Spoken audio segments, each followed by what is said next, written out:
Oke, saya bacakan ya.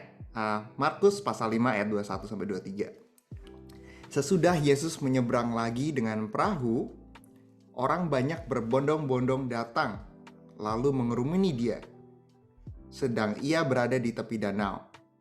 Datanglah seorang kepala rumah ibadat yang bernama Jairus. Nah, ketika ia melihat Yesus, tersungkurlah ia di depan kakinya dan memohon dengan sangat kepadanya, "Anakku perempuan sedang sakit, hampir mati. Datanglah kiranya dan letakkanlah tanganmu di atasnya supaya ia selamat dan tetap hidup." Nah, saudara, mari kita mulai ibadah kita malam hari ini dengan doa.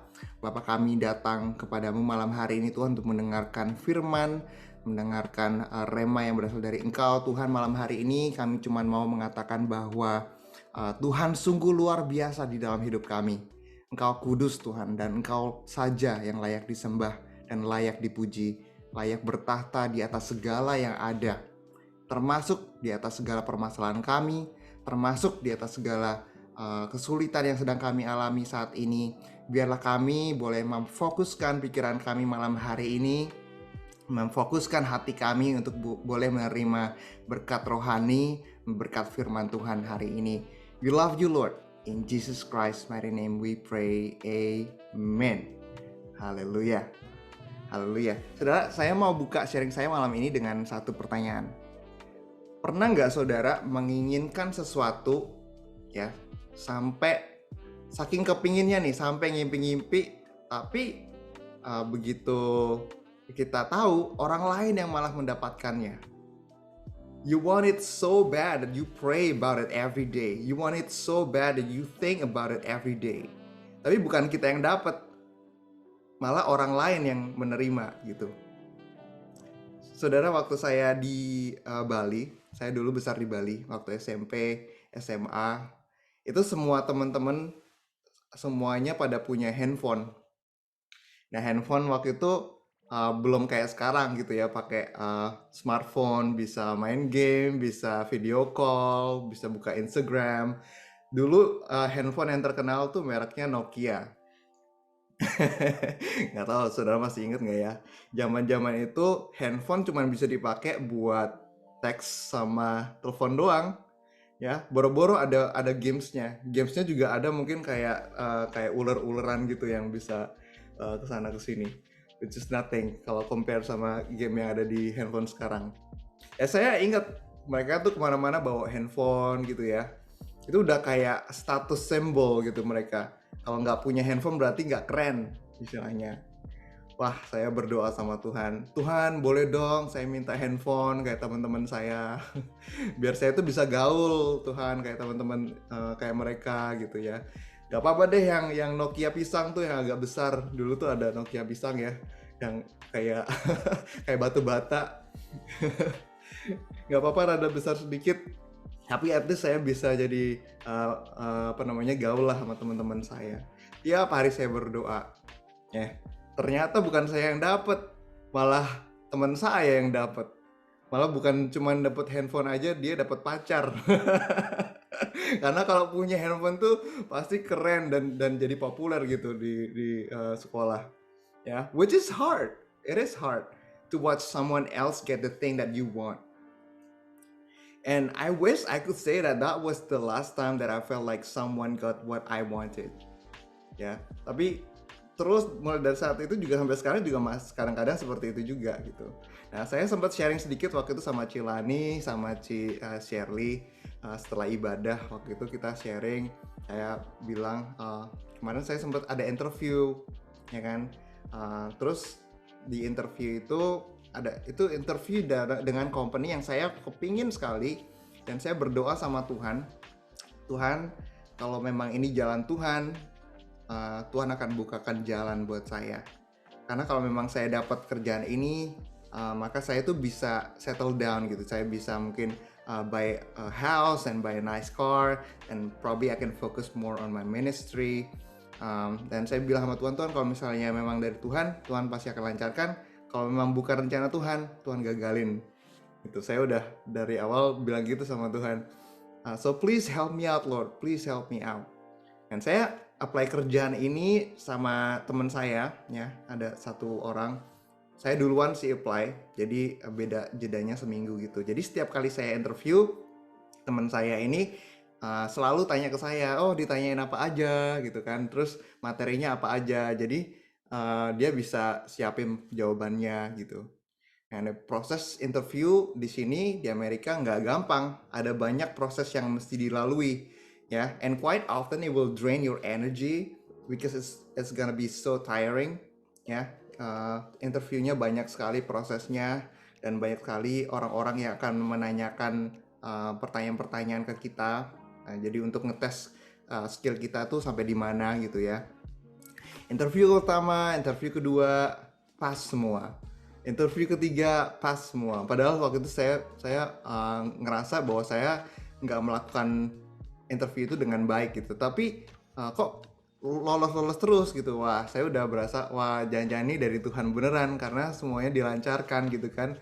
Nah, lalu interview keempat juga yang babak terakhir. Itu yang paling susah karena saya harus pakai software mereka yang saya belum pernah tahu sebelumnya. And I think I did pretty well that time. Ya, jadi kelihatannya semuanya berjalan mulus so far. Feedbacknya juga saya dapat positif. Terus teman-teman saya juga bilang, wah kalau misalnya udah sampai interview keempat, biasanya sih udah pasti keterima. Dan waktu itu saya juga udah keliling tour company-nya gitu ya, dikenalin sana sini. Terus bahkan dikasih makan juga di sana. Jadi kayak, wah, okay, this is positive. This is, I think I got this one. Nah, tiba-tiba ya itulah setelah interview terakhir saya harus menunggu selama 2 minggu untuk mereka memutuskan dengan harap-harap cemas gitu ya. Waduh, Tuhan dapat atau enggak. Tapi ya saya berusaha positif aja. Dan di saat-saat itu ada beberapa orang yang konfirmasi dengan saya kayak pendeta gitu. Wah, kayaknya kamu bakal dapat sesuatu yang baru gitu. Wah, jadi kayak harapan saya tuh makin ini aja makin naik aja gitu. Wah, saya udah kayak berasanya di langit ke-9 gitu. Wah, kayaknya mungkin saya bakal dapat ini. Finally I can settle down in America, you know, and then I was so glad. Tapi one day akhirnya mereka call saya. Dan mereka kasih tahu bahwa saya nggak dapat posisinya. Wah, it was really painful to hear. Rasanya hati saya itu hancur berkeping-keping. Segala sesuatu yang saya perjuangkan, saya pelajari selama kurang lebih 3 bulan itu kayaknya sia-sia gitu ya. Dan lebih parahnya lagi, ternyata yang dapat posisi tersebut, guess who? Tebak siapa yang dapat posisinya? Ternyata yang dapat posisinya adalah teman saya yang saya bantu itu, gitu. Jadi gimana rasanya? Wah, aduh, saya benar-benar sedih sekali gitu ya. Itu juga saya lihat orangnya nggak say thank you gitu ke saya. Mungkin karena bawaan orang sini ya pada cuek-cuek apa gimana. Jadi kayak as if itu kewajiban saya sebagai kolega untuk ngasih tahu dia gitu.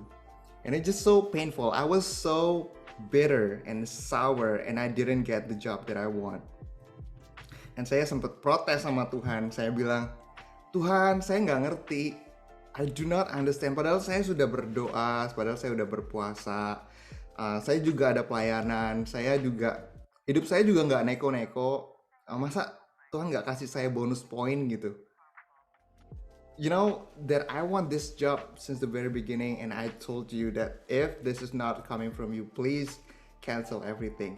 Tetapi kenapa yang dapat malah teman saya gitu? Padahal Tuhan tahu saya pengen sekali sama kerjaan ini. Malah teman saya ini adalah orang yang ateis, dia nggak kenal Tuhan, dia nggak pernah berdoa, dia bahkan benci yang sama namanya kekristenan. And it is really hard to see someone else got the very thing that you have been asking God for. Nah, dan ini yang saya mau sharingkan malam hari ini. Judul dari khotbah saya malam hari ini adalah When God Say No. When God Say No. Oke, saudara, akan ada saatnya di mana at some point kita akan merasa Tuhan itu nggak dengar sama doa kita. Dan kita merasa Tuhan jauh, Tuhan tuh nggak peduli sama masa depan kita. Nah, saya mau belajar kita semua belajar dari Jairus malam hari ini. Ya, ini saya juga baru pertama kali baca ceritanya Jairus. Dulu saya pernah baca tapi kayak cuman sekilas aja gitu. Saya nggak terlalu mengerti. Tapi Tuhan ajarin saya baru-baru ini untuk belajar dari Jairus. Nah, masalah Jairus ini jauh lebih besar dari cuman sekedar job interview atau cuman sekedar masalah-masalah dunia gitu ya. Karena pada saat itu dia itu betul-betul putus asa.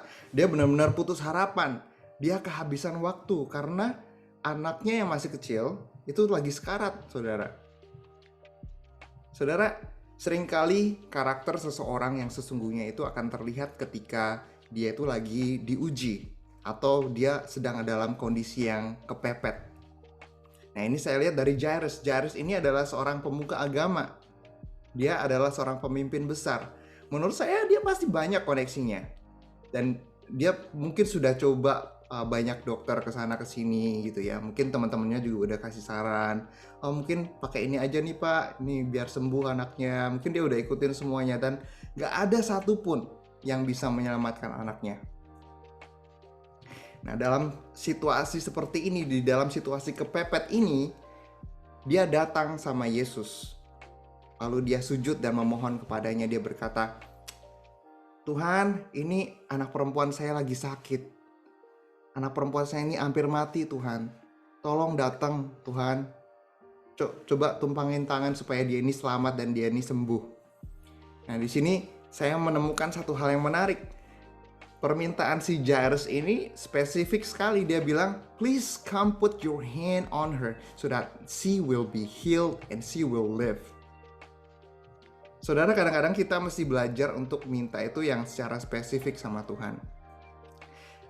Saya mau kita baca dari Filipi 4 ayat 6. Filipi 4 ayat 6. Saya coba sharing ya. Filipi 4 ayat 6 berkata, janganlah hendaknya kamu khawatir tentang apapun juga, tetapi nyatakanlah dalam segala hal keinginanmu kepada Allah dalam doa dan permohonan dengan ucapan syukur.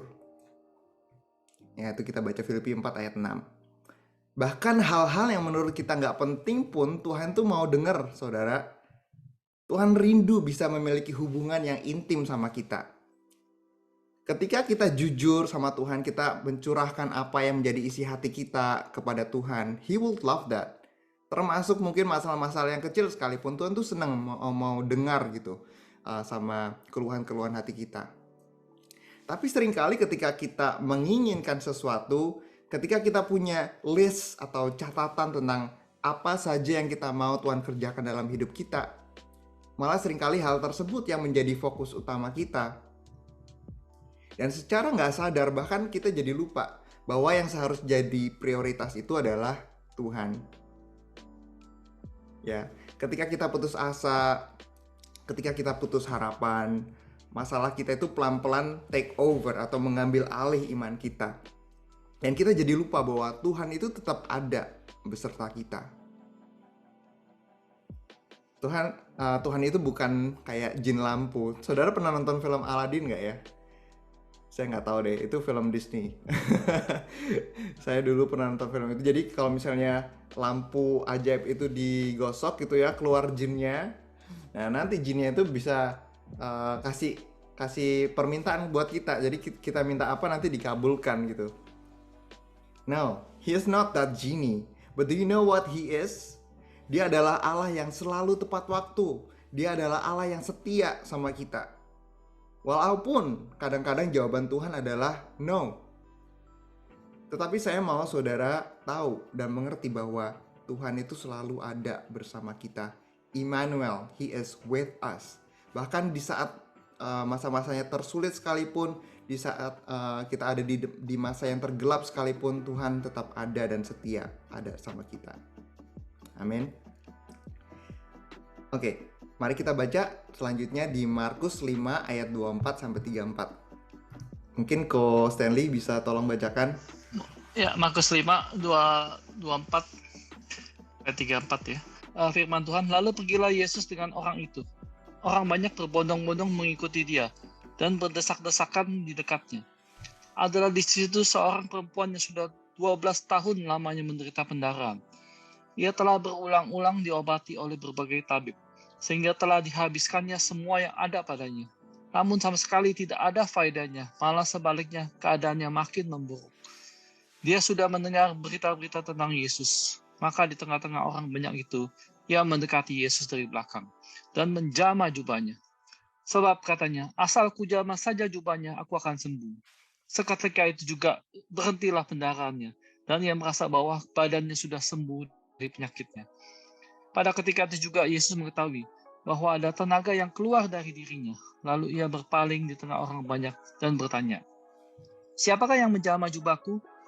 Murid-muridnya menjawab, "Engkau melihat bagaimana orang-orang berdesak-desakan dekatku, dan engkau bertanya siapa yang menjamah aku."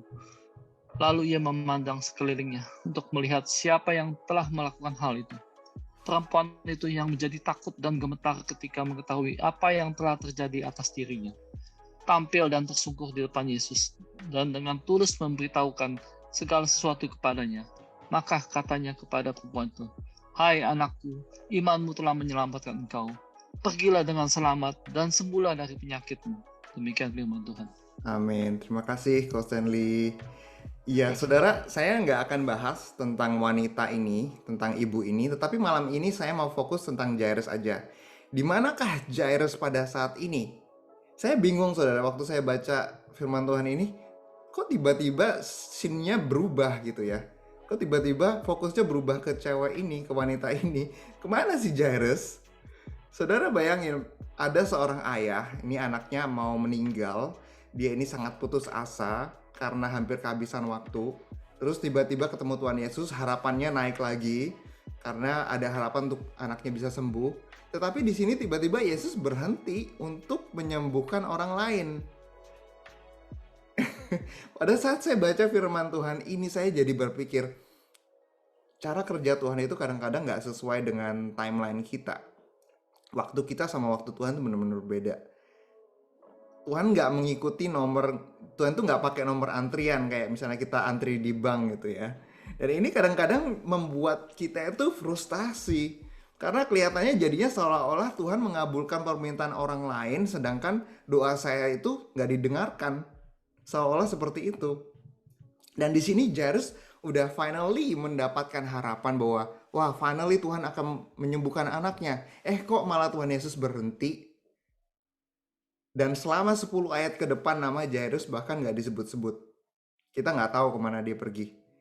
Dia ngapain. Selama dia menunggu mujizatnya itu dia ngapain. Well, let me tell you what I might do kalau saya jadi Jairus ya. Mungkin saya akan bilang gini sama Tuhan Yesus. Excuse me, Jesus, hello? So my daughter is dying at home and you said that you would heal her. So can we hurry up and move now because she is dying? Nanti aja balik ke ibu ini, nanti aja, soalnya nanti pasti dia bisa sembuh setelah anak saya disembuhin. Soalnya anak saya ini mau mati, Tuhan. Mungkin Jairus berkata seperti itu, saya nggak tahu ya, karena di Alkitab juga nggak dibilangin apa-apa. Tetapi waktu saya baca firman Tuhan ini, dalam hati saya itu saya berkata, God, this isn't fair. Why did you do that to him? You know his urgency to save his daughter. Why you stop? Nggak adil Tuhan. Kasian kan si Jairus ini, si bapak ini. Now, we have to remember that he is our heavenly Father. Tuhan kita itu sempurna. Dia bukan cuma adil, tapi dia tahu apa yang terbaik buat kita dan dia akan kasih pada saat yang tepat. Dan ketika Tuhan nggak menjawab doa kita sesuai dengan apa yang kita minta, dan pada saat yang kita mau, dan pada saat seperti yang tertulis di agenda kita, bukan berarti bahwa Tuhan itu nggak peduli sama kita. Kita harus tetap percaya bahwa Tuhan itu adalah Bapa yang baik, yang tidak akan pernah meninggalkan atau mengecewakan kita. Amin. Saudara mau tahu nggak si Jairus ini di mana pada saat itu? Kira-kira ada yang mau nebak? Kadang-kadang kalau kita baca Alkitab tuh kita mesti cari clue, cari petunjuk gitu. Nanti dari situ kita bisa menarik kesimpulannya, walaupun nggak ditulis secara langsung. Nah, kalau kita lihat di belakang tadi di ayat 24 dikatakan, pergilah Yesus dengan orang itu, orang banyak berbondong-bondong mengikuti dia dan berdesak-desakan di dekatnya. Terus kita loncat ke ayat 30. Pada ketika itu juga, Yesus mengetahui bahwa ada tenaga yang keluar dari dirinya. Lalu ia berpaling di tengah orang banyak dan bertanya, "Siapa yang menjamah jubahku?" Terus murid-muridnya menjawab, "Tuhan, Engkau melihat banyak sekali orang-orang ini berdesak-desakan dekatmu. Dan Engkau bertanya siapa yang menjamah aku." Nah, dari sini saya menarik kesimpulan. Saudara, di sini pernah ada yang ke Disneyland nggak? Atau di Indonesia tuh Dufan, dunia fantasi. Nggak tahu masih ada nggak ya Dufan? Atau Ancol. Bayangin ya saudara ke sana pas lagi 17-an atau di sini lagi ke Disneyland pas 4th of July gitu. Pasti rame sekali gitu. Ya, seringkali kita bahkan sampai gencet-gencetan gitu. Kita ngantri ride-nya itu sampai berjam-jam gitu kan. Dan satu-satunya cara supaya kita itu nggak kehilangan orang tua kita atau teman kita adalah kita mesti gandengan erat-erat sama mereka. Kalau nggak ntar pasti hilang gitu. Dan susah kalau udah hilang seperti itu, kita bakal, waduh, ribet banget deh kejadiannya. Nah, sekarang saudara bayangin Jairus ini berjalan bersama Yesus di tengah-tengah banyak sekali gerombolan orang, ya, sampai dia tuh tergencet-gencet seperti itu. Saudara, sama halnya ketika kita sedang menantikan mujizat atau jawaban doa, kita seringkali akan tergencet dengan ketakutan, kita akan tergencet dengan situasi kita, akan tergencet dengan kekhawatiran, ya, keraguan-raguan. Dan kita dihadapkan pada dua pilihan. Pilihan pertama adalah apakah kita mau tetap pegang tangan Tuhan erat-erat, atau pilihan kedua, kita akan terhilang. Yang menarik di sini bukan Jairus sebenarnya ngikutin Yesus, tapi tadi si Markus bilang bahwa Yesus sebenarnya yang pergi bersama Jairus. Langkah pertama yang akan dilakukan musuh kita adalah dia akan berusaha menjauhkan Tuhan dari kita. Tuhan sih tetap ada sama kita. Tuhan waktu itu masih ada tetap di situ di dekatnya Jairus. Nah, dalam kondisi seperti ini akan sangat mudah buat kita untuk terhilang di tengah-tengah himpitan kerumunan itu. Ya, tadi yang saya sebutkan, ketakutan, kecurigaan, keraguan-raguan. Ya, tapi Jairus tahu bahwa satu-satunya jalan untuk menyelamatkan putrinya adalah dengan tetap melekat bersama Yesus. Karena dia adalah sang penyembuh, dia adalah sumber kesembuhan itu sendiri. Kalau dia sampai hilang anaknya pasti nggak selamat. Nah, gimana caranya supaya kita bisa tetap melekat dengan Yesus? Ketika kita dihimpit dengan ketakutan, dengan kekhawatiran, kecurigaan yang terus-menerus menggencet kita, menggempur kita, mendorong-dorong kita untuk kita tuh jauh dari Tuhan. Kita harus bisa menerobos, kita harus bisa menerjang segala pikiran negatif tersebut supaya kita bisa tetap dekat sama Tuhan, ya. Sama kayak kita di Dufan tadi, kita mesti terjang supaya kita itu nggak kepisah sama Tuhan, atau sama orang tua kita. Dan untuk itu kita harus sadar gitu, kita mesti melakukannya dengan sadar. Bahkan ketika kita melihat doa-doa orang lain yang justru dikabulkan bukan doa kita, ya. Di sini Jairus punya dua pilihan nih saudara. Pada saat Tuhan Yesus berhenti untuk menyembuhkan wanita itu, pilihan pertamanya dia adalah bersabar dan tetap bersama dengan Tuhan, ya, bersabar terus tetap melekat sama Tuhan. Atau dia bisa aja dia marah, dia cemburu, udah nggak usah Tuhan-Tuhanan lagi, Tuhan nggak peduli sama saya. Padahal nih saya lagi bener-bener kepepet sekali, malah Tuhan berhenti di sini. Kok kayak saya nggak digubris gitu. Ya, dia bisa seperti itu. Jadi ada dua pilihan dia. Saudara, saya tahu buat kebanyakan kita saat ini adalah musim yang sulit. This is a dry season. It's a hard season for the most of us. Udah 3 tahun belakangan ini. Mulai dari pandemi, lalu inflasi, lalu apalagi banyak sekali hal terjadi, ada peperangan juga. Tetapi pada masa-masa seperti ini, marilah kita semakin melekat kepada Tuhan. I realized that even though God didn't answer my prayer the way I thought it would, He did a work in me. Saya percaya Tuhan itu sedang mengerjakan sesuatu. Dia sedang membangun dan menguatkan saya. Seringkali kita nggak tahu gitu cara Tuhan itu seperti apa. Seringkali itu nggak masuk akal juga buat kita. Seringkali nggak semua yang Tuhan lakukan itu sesuai dengan apa yang kita bayangin. Tetapi kalau kita tahu apa yang menanti kita di ujung jalan, apa yang menanti kita di depan sana, maka kita nggak akan khawatir dan kecewa lagi, saudara. Bahkan mungkin nanti saudara akan melihat ke belakang, lalu saudara bakal ketawa sendiri. Waduh, ternyata seperti ini Tuhan. Ya, melihat bagaimana cara Tuhan bekerja itu sungguh luar biasa.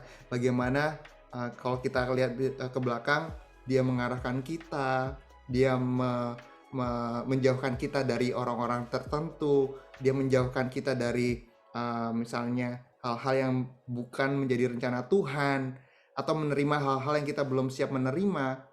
Tapi semuanya itu untuk kebaikan kita. Ujung-ujungnya kalau kita lihat lagi, ternyata untuk supaya kita masuk ke dalam rencana Tuhan. Saudara, ini saya tuh suka sekali ya sama satu aplikasi di handphone namanya DoorDash. Nah, ini Ci Shirley Naomi pasti tahu karena suaminya bosnya DoorDash. I wish our life is like DoorDash app. Di sini ada yang pernah pakai DoorDash? Kalau di Shirley sih udah nggak usah ditanya sih. Kalau di Jakarta atau di Indonesia itu ada namanya Gojek. Gojek itu banyak aplikasinya, ada GoFood ya buat delivery makanan ya. Nah ini DoorDash itu semacam itu, jadi dia bisa delivery makanan melalui aplikasi. So every time you're busy to cook dinner for your family, you just use this life-changing app. Saudara bisa pesan makanan dan ada ribuan menu yang ada di aplikasi ini, tergantung restorannya apa. Tergantung mood saudara waktu itu lagi pengen apa. Mungkin you feel like eating Japanese food or like European food. And the best part is, saudara bisa track makanan saudara itu statusnya lagi di mana. Dan kalau saudara seperti saya biasanya kepo sekali saya masalah makanan, apalagi kalau lagi lapar gitu ya. Pengen tahu makanan saya lagi dimasak atau lagi gimana gitu. Ya. Yeah. Oh, so the restaurant is preparing my food. Gitu nanti ada kelihatan gitu di situ. Oh, the DoorDash has pick up your order. Wah, ternyata ada kurirnya sudah menyebut makanan saya gitu. Wah, tambah seneng lagi gitu. Bentar lagi bakal sampai. Terus kadang-kadang kalau misalnya kurirnya tiba-tiba mandek, karena di situ ada kayak petanya, ada mapnya, kita bisa lihat track dia jalannya lewat mana, terus dia lagi jalannya berapa cepat gitu, atau dia lagi berhenti. Kadang-kadang kalau lagi berhenti saya kepikiran, wah jangan-jangan ini kentang goreng saya lagi diembat atau lagi jangan-jangan dia seruput ini Coca-Cola saya lagi nih kalau lagi berhenti gitu di perempatan gitu. Ya. Wouldn't it be awesome kalau kita bisa punya aplikasi surga, saudara? Saya kepikiran gitu. Wah, keren juga ya kalau misalnya ada aplikasi surga, saya download. Terus kita bisa order mau berkat apa. Misalnya, Tuhan saya mau rumah baru gitu. Atau, wah ini nih, saya mau kerjaan baru. Atau mobil gitu. Atau, oh mungkin yang masih single, pasangan hidup gitu kan. Terus kita bisa lihat kira-kira sampainya nih estimasinya berapa lama gitu sampai ke kita. Statusnya apa? Wah ini pasangan hidup saya lagi ada di Indonesia misalnya, lagi diproses sama Tuhan. Dia lagi sekolah di universitas. Kira-kira nanti sampainya 2 tahun lagi gitu. Nanti tiba-tiba dia transfer ke Amerika terus ketemu di mana gitu. Enak banget kan kalau bisa punya aplikasi seperti itu. Jadi kita bisa tahu gimana proses berkat Tuhan itu di dalam hidup kita. Nah, unfortunately, Tuhan nggak pernah kasih tahu kita timeline Tuhan seperti apa. Saudara bayangin ya, si Jairus ini menunggu di situ berapa lama, dia nggak tahu kapan Tuhan bakal selesai. Kalaupun selesai sama ibu itu juga dia nggak tahu kalau Tuhan bakal di stop lagi sama orang lain atau enggak. Sementara setiap detik itu sangat berharga buat dia karena dia bisa kehilangan putrinya. Jadi dia ini dalam kondisi yang sangat-sangat kasihan sekali saat itu. Dia benar-benar ketakutan dan dia harus menunggu. Nah, mari kita baca ayat selanjutnya di Markus 5 ayat 35 sampai 36. Oke, siapa yang mau bacakan? Minta tolong. Mungkin Ci Armel bisa minta tolong, Ci Armel. Oke. Ketika Yesus masih berbicara, datanglah orang dari keluarga kepala rumah ibadat itu dan berkata, "Anakmu sudah mati. Apa perlunya lagi engkau menyusah-nyusahkan guru?" Tetapi Yesus tidak menghiraukan perkataan mereka dan berkata kepada kepala rumah ibadat, "Jangan takut, percaya saja." Demikianlah firman Tuhan. Amin, amin. Thank you, Ci Armel.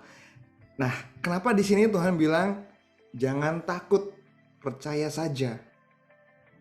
Tuhan gak berkata, jangan takut, aku akan menyembuhkan putrimu. Nah, di sini menurut saya Tuhan sedang mengerjakan sesuatu di dalam hati Jairus.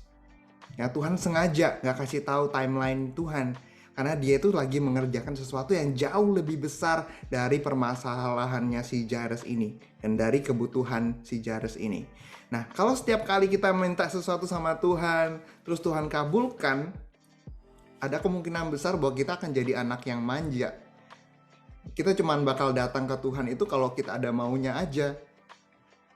Nah, sedangkan Tuhan itu jauh lebih care sama hati kita daripada sama permasalahan kita, daripada sama situasi dan kebutuhan kita.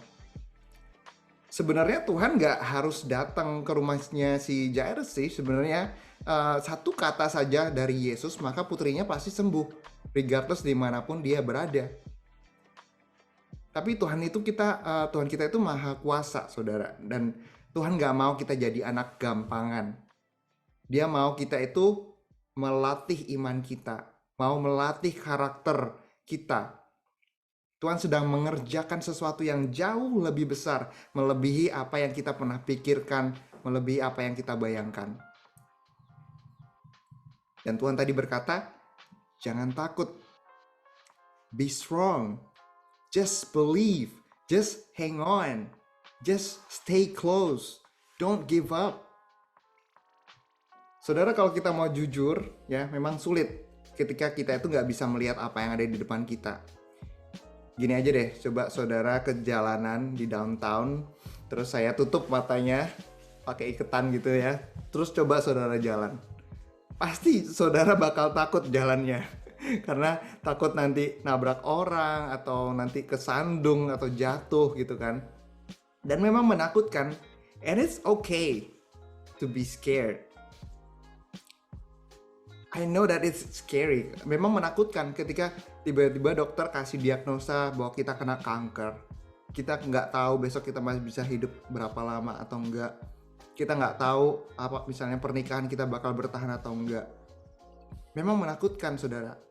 Tapi waktu kita takut dan khawatir, kita punya dua pilihan. Sama seperti Jairus.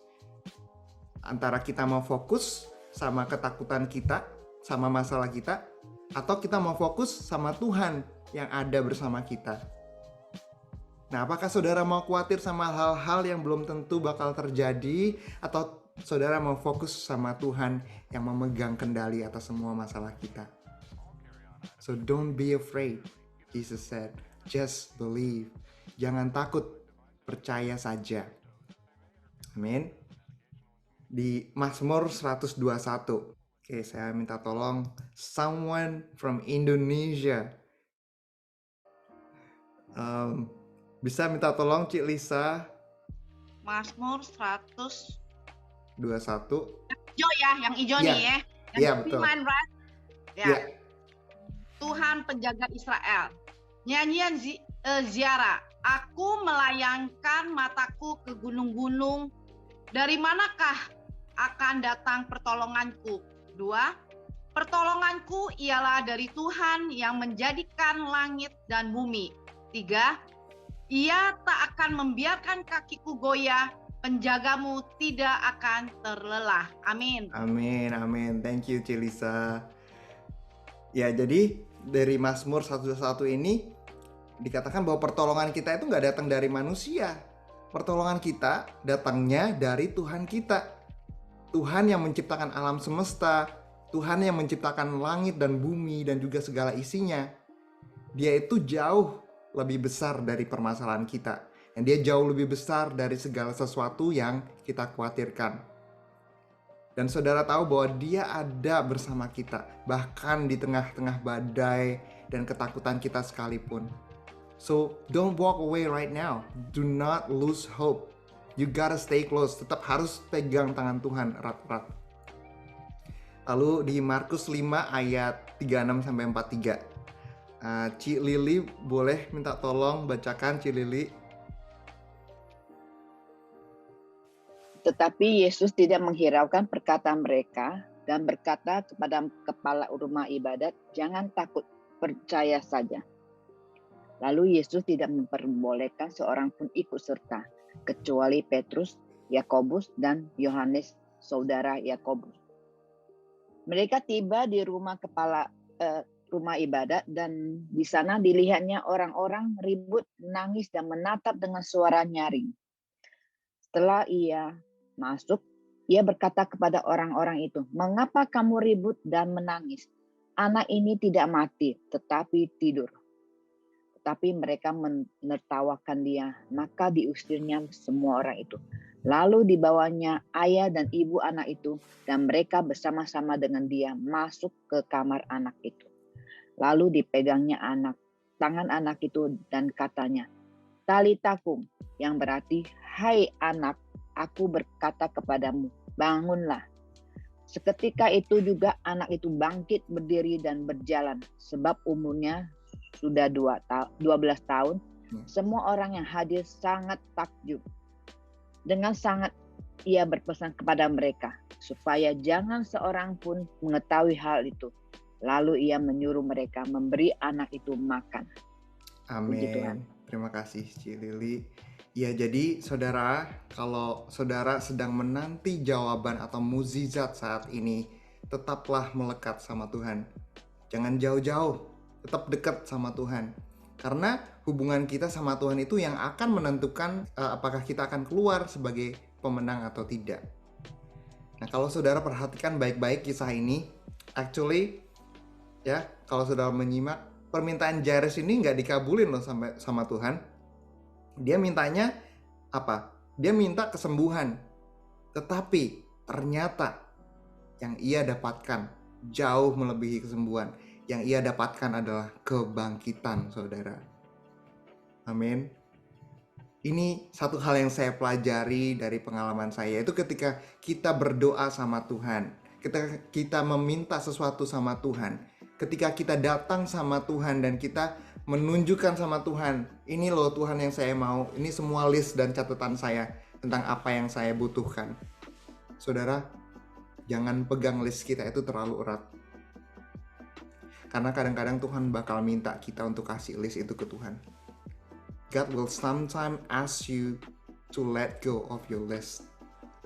Dan Tuhan akan meminta kita untuk justru memegang teguh iman kita instead of list kita itu.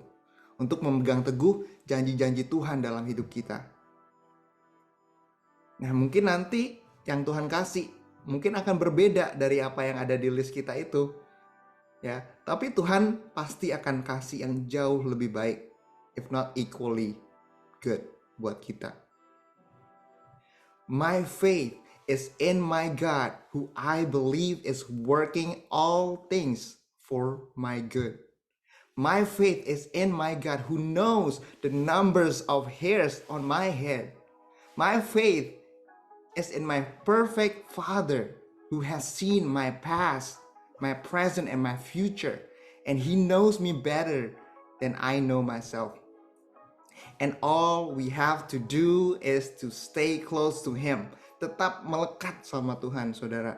No matter how dark it is, no matter how how hard it is, betapapun sulitnya situasi kita, saudara tetap ingat bahwa Tuhan tetap ada bersama kita. Dia merasakan apa yang saudara rasakan. Dia merasakan apa yang kita khawatirkan. Dia tahu apa yang menjadi ketakutan saudara juga. Nah, lalu di Ibrani 4, saya bacakan aja. Ibrani 4 ayat 14-16. Ibrani 4 ayat 14-16. Karena kita sekarang mempunyai imam besar agung yang telah melintasi semua langit, yaitu Yesus, anak Allah. Baiklah kita teguh berpegang pada pengakuan iman kita. Sebab imam besar yang kita punya bukanlah imam besar yang tidak dapat turut merasakan kelemahan kita. Sebaliknya, sama dengan kita, dia telah dicobai, hanya tidak berbuat dosa. Sebab itu, marilah kita dengan teguh, dengan penuh keberanian menghampiri tahta kasih karunia, supaya kita menerima rahmat dan menemukan kasih karunia untuk mendapat pertolongan kita pada waktunya. Haleluya, luar biasa sekali. Tuhan Yesus itu pernah merasakan segala penderitaan kita, segala tantangan, segala cobaan yang kita alami. Dia pernah dikhianati, dia pernah merasakan kesepian, saudara. Dia pernah mengalami kesedihan juga. And you can come to him. You can come to him with confidence. Dan sementara kita menunggu jawaban Tuhan, tanpa sadar saudara sebenarnya sedang dibentuk sama Tuhan. Tanpa sadar sebenarnya saudara sedang mendapatkan sesuatu yang lebih berharga, bahkan dari permintaan saudara apa ke Tuhan. We will find grace, we will find mercy. Tuhan akan kasih kita kekuatan lebih. Tuhan akan kasih kita kesabaran. Tuhan akan kasih kita pertolongan di saat kita membutuhkannya. Dan justru di saat kita menunggu, di situ kita akan mengenal Tuhan. Kita jadi tahu bahwa Tuhan kita itu bukan cuma Tuhan aja, tetapi dia juga seorang sahabat. Dia adalah seorang sahabat yang setia sama kita. Di tengah-tengah kekecewaan kita, di tengah-tengah ketakutan kita, keraguan kita, He stands by you. He never left. Dan Tuhan akan kasih kita pertolongan yang kita butuhkan di setiap situasi yang kita butuhkan, tepat pada waktunya. Saudara, kalau saat ini saudara lagi mengalami musim yang sulit dalam hidup, ketika saudara bangun di pagi hari berharap semua ini cuma mimpi buruk yang semoga aja cepat berlalu dan saudara pengen cepat-cepat bangun. Di saat seperti ini, saudara tetap melekat sama hadirat Tuhan. Memang kita nggak bisa milih kita ada di musim apa saat ini, dan segala sesuatu kadang-kadang di luar kontrol kita. But I am here to tell you today, if you stay close to Him, you will come out stronger on the other side. Ketika kita melekat sama Tuhan, maka kita akan keluar sebagai pemenang. Amin. Saudara, saya mau tutup kesaksian saya malam hari ini dengan firman Tuhan yang menurut saya ini sangat indah sekali, dan firman ini menjadi pegangan saya. Kalau saudara mau catat, silahkan. Semoga ini juga bisa jadi pegangan buat saudara juga. Saya mau kasih saudara satu ayat dari kitab Yesaya ayat 40. Yesaya ayat 40 ayat 28 sampai 31.